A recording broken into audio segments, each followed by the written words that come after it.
இந்திய அரசியல் வரலாற்றில் ஒரு மாநிலத்தில் இருக்கும் ஆட்சி செய்யும் ஒரு கட்சியினுடைய அழைப்பை ஏற்று இத்தனை இயக்கங்கள் கட்சிகள் வந்திருப்பது இக்கூட்டத்தின் மாபெரும் சிறப்பு.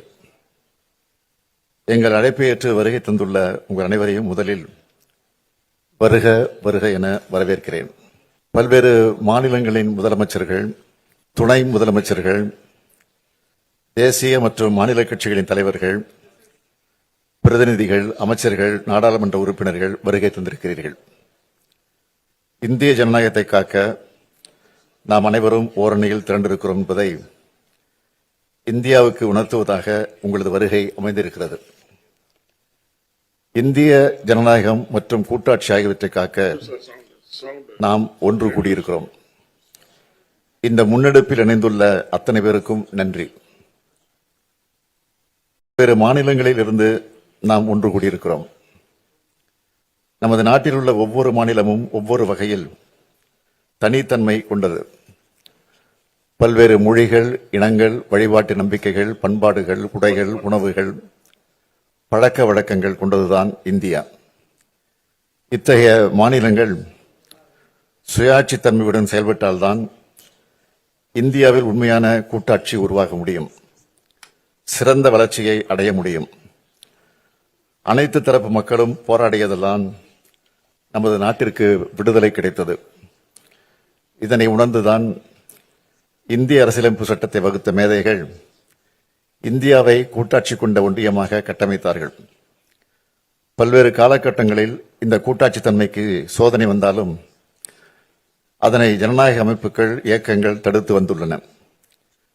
அத்தகைய சோதனையும் ஆபத்தும் தான் இப்பொழுதும் வந்துள்ளது. இதனை உணர்ந்துதான் நம் அனைவரும் கூடியிருக்கிறோம். என்னை பொறுத்தவரையில் இந்திய கூட்டாட்சியை காக்கும் வரலாற்றின் மிக மிக முக்கிய நாளாக இந்த நாள் அமையப் போகிறது.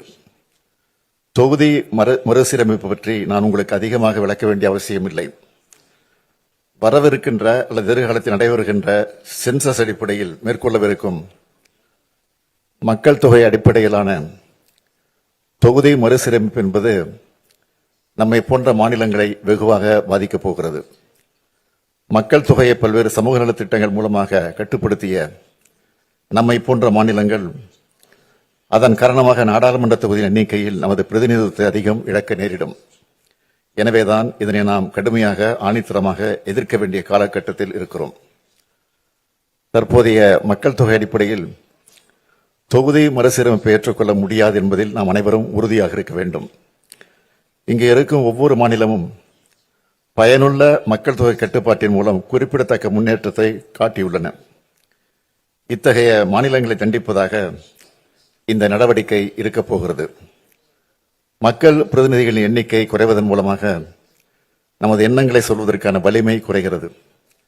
இந்த ஆண்டு காலமாக மணிப்பூர் மாநிலம் பற்றி எரிகிறது. 2 ஆண்டு காலமாக மணிப்பூர் மாநிலம் பற்றி எரிகிறது.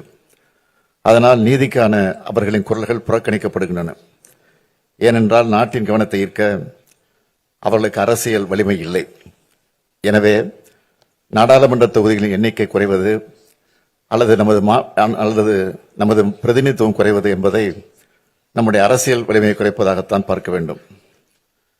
இது வெறும் எண்ணிக்கையை பற்றியது மட்டுமல்ல, இது நமது அதிகாரம், நமது உரிமைகள் மற்றும் நமது எதிர்காலத்தின் நலன்களை பற்றியது. பிரதிநிதித்துவம் குறைந்து வருவதால் நமது மாநிலங்கள் நமக்கு தேவையான நிதியை பெறுவதற்கு கூட போராட வேண்டி வரும். நமது விருப்பமில்லாமல் நமக்கான சட்டங்கள் வடிவமைக்கப்படும்.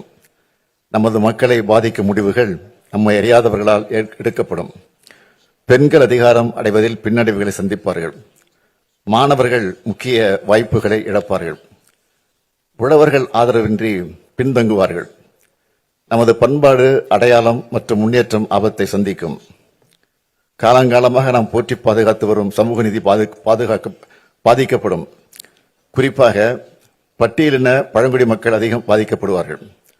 தொகுதியில் எண்ணிக்கை குறைத்து அதை அனுமதித்தாலோ அல்லது நமது மாநில பிரதிநிதித்துவத்தை குறைக்க அனுமதித்தாலோ நம் சொந்த நாட்டில் நாமே அரசியல் அதிகாரம் இழந்த குடிமக்களாக மாறும் அபாயம் ஏற்படும்.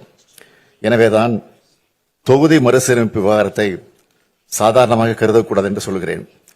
இன்னொன்றை நான் தெளிவாக சொல்கிறேன். ஜனநாயக பிரதிநிதித்துவத்தை வலுப்படுத்தும் எந்த ஒரு நடவடிக்கையும் நாம் எதிர்க்கவில்லை. ஆனால் அந்த நடவடிக்கையானது நியாயமான அரசியல் பிரதிநிதித்துவத்தை பாதிக்கக்கூடாது என்றுதான் சொல்கிறோம். இந்த போராட்டம் மறுசீரமைப்புக்கு எதிரானதல்ல. இந்த போராட்டம் நியாயமான தொகுதி மறுசீரமைப்பு வலியுறுத்துகிறது என்பதை அனைவரும் ஏற்றுக்கொள்வீர்கள் என்று நினைக்கிறேன். இதனை உணர்ந்து தமிழ்நாட்டில் உள்ள அனைத்து கட்சியின் கூட்டத்தை நான் கூட்டினேன். தற்போதைய மக்கள் தொகை அடிப்படையில் தற்போதுள்ள 543 மக்களவைத் தொகுதியில் மறுசீரமைப்பு செய்யப்பட்டால் தமிழ்நாடு 8 இடங்களை இழக்கும் என்பதை நான் தெளிவுபடுத்தினேன். நாடாளுமன்றத்தின் மொத்த இடங்களின் எண்ணிக்கை அதிகரிக்கப்பட்டால் தமிழ்நாடு 12 இடங்களை இழக்க நேரிடும். இது நமது அரசியல் பிரதிநிதித்துவத்திற்கு நேரடி அடியாகும் என்று சொன்னேன். மறுநாளை கோயம்புத்தூரில் ஒன்றிய உள்துறை அமைச்சர் அமித்ஷா அவர்கள் ஒரு நிகழ்ச்சியில் பங்கெடுத்து உரையாற்றும் போது தமிழ்நாடு மற்றும் பிற தென் மாநிலங்கள் விகிதாச்சார அடிப்படையில் நாடாளுமன்ற இடங்களை இழக்காது என்று கூறினார். உள்துறை அமைச்சரின் விளக்கம் தெளிவாக இல்லை, குழப்பமாகத்தான் இருந்தது. 2023 ஆண்டு தெலுங்கானா மாநிலத்தில் பரப்புரை செய்ய வந்த பிரதமர் மோடி அவர்கள் சாதிவாரி கணக்கெடுப்பு நடத்தி மக்கள் தொகை அடிப்படையில் சமூகங்களுக்கு பிரதிநிதித்துவம் வழங்க வேண்டும் என காங்கிரஸ் கட்சி சொல்கிறது. அடுத்ததாக தொகுதி மறுவரை நடக்க உள்ளது. காங்கிரஸ் கட்சி சொல்வதைப் போல மக்கள் தொகை அடிப்படையில் மக்களவைத் தொகுதி மறுவரை செய்யப்பட்டால் தென் மாநிலங்கள் 100 தொகுதிகளை இழக்க நேரிடும். தென்னிந்திய மக்கள் இதனை ஏற்பார்களா என்று கேட்டார் பிரதமர். இதன் அடிப்படையில் பார்த்தால் தொகுதியின் எண்ணிக்கை குறையும் என்பதை அவரே ஒப்புக்கொண்டுள்ளார் என்பதை உணரலாம். எப்பொழுதும் மாநில உரிமைகளை பறிக்கிற கட்சியாக பாஜக இருந்துள்ளது. அவர்கள் தங்களது உள்நோக்கத்தை தொகுதி சீரமைப்பு திட்டத்தில் செய்ய நினைக்கிறார்கள். இதனை எந்த மாநிலமும் அனுமதிக்கக்கூடாது. இந்த அச்சுறுத்தலை உணர்ந்து முன் எப்போதும் இல்லாத ஒற்றுமையுடன் தமிழ்நாடு செயல்பட்டு வருகிறது. இதே போன்ற ஒற்றுமையை இந்த அரங்கில் உள்ள அனைத்து மாநிலங்களும் காட்ட வேண்டும் என்று கேட்டுக்கொள்கிறேன். இந்த கூட்டு நடவடிக்கை குழு கூட்டத்தில் விவாதிக்கப்பட்டு நிறைவேற்றப்பட வேண்டிய தீர்மானங்கள் குறித்த உங்கள் மதிப்புமிக்க பரிந்துரைகளை பகிர்ந்து கொள்ள அனைவரையும் நான் கேட்டுக்கொள்கிறேன். இந்த குழுவிற்கு நியாயமான தொகுதி மறுசீரமைப்புக்கான கூட்டு நடவடிக்கை குழு என்று பெயரிட நான் முன்மொழிகிறேன்.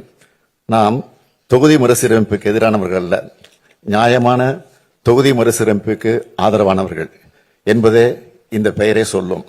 ஒரு நாள் நாம் கூடி ஆலோசித்து தீர்மானம் நிறைவேற்றுவதில் மட்டுமே இந்த போராட்டம் முடிவடைந்துள்ளது. உரிமையை நிலைநாட்டிட தொடர் நடவடிக்கை மேற்கொள்ள வேண்டியது மிக அவசியம். ஒன்றிய அரசை வலியுறுத்துவது ஒரு பக்கமும், இன்னொரு பக்கம் இது குறித்து மக்களிடம் விளக்கிட, மக்களிடையே விழிப்புணர்வை ஏற்படுத்திட இந்த கூட்டு நடவடிக்கை குழு மிக அவசியம் என்றே கருதுகிறேன். நமது அரசியல் ரீதியான எதிர்ப்பை சட்டபூர்வமாக எப்படி நடத்துவது என்பது குறித்து அனைவரும் ஆலோசனை வழங்குமாறு கேட்டுக்கொள்கிறேன். அரசியல் மற்றும் சட்ட நடவடிக்கைகளை வரையறுப்பதற்காக வல்லுநர்களின் குழுவை அமைக்க நான் முன்மொழிகிறேன். ஒட்டுமொத்த முன்மொழிவுகள் குறித்த தங்கள் கருத்துக்களை பகிர்ந்து கொள்ளுமாறு அனைவரையும் கேட்டுக்கொள்கிறேன். ஒற்றுமை உணர்வோடு அனைவரும் ஒன்றுபட்டு போராடினால்தான் வெற்றி பெற முடியும். எந்த சூழலிலும் நமது பிரதிநிதித்துவம் குறையக்கூடாது, குறைய விடக்கூடாது என்ற உறுதியோடு போராடுவோம். நியாயமான தொகுதி மறுசீரமைப்பு அடையும் வரை நாம் இணைந்து போராடுவோம். எங்களது அழைப்பை ஏற்று வருகை தந்துள்ள மாநில முதலமைச்சர்கள், துணை முதலமைச்சர்கள், அரசியல் தலைவர்கள், நாடாளுமன்ற உறுப்பினர் அனைவருக்கும் மீண்டும் எனது நன்றியை தெரிவித்துக் கொள்கிறேன். நன்றி, வணக்கம்.